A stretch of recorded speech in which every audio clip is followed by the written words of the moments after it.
দিব্যি পার্টি হবে, দিব্যি পার্টি হবে। আর কোনো ব্যাপার না, কোনো ব্যাপার না। বাসায় কে আছে না এগুলো দেখার কোনো টাইম নাই।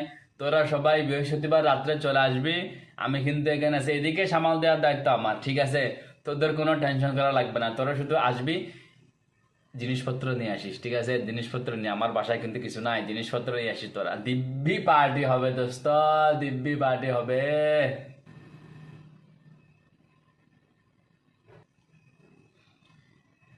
দিব্যি পার্টি হবে এই, হ্যাঁ, এটা তো আমাদের সেমিনার, তো সেটাই আমাদের যে যে আমাদের আমাদের গ্রুপকে যে বিষয়টা দিছে স্যারে, সেটাই তো দিব্যি পার্টি হবে। এই বিষয়ে কম্পোজিশন তোরা লেখা শুরু কর, আমি ফাইনালি ফিনিশিংটা আমি দিয়ে দিব, সমস্যা নাই, তোরা লেখা শুরু কর।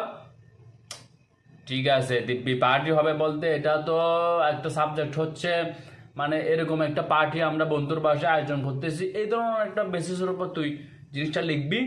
তারপর লিখে জাস্ট আমি ফিনিশিংটা দিয়ে দিব। তোদের ওখানে কোনো ধরনের ভুল ত্রুটি থাকলে তখন আমি ফিনিশিংটা দিয়ে দিলাম, ঠিক আছে?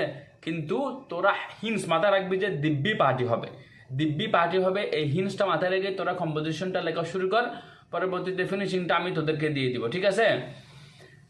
হ্যাঁ হ্যাঁ হ্যাঁ, বুঝতে পেরেছিস, বুঝতে পেরেছিস, ধন্যবাদ ধন্যবাদ।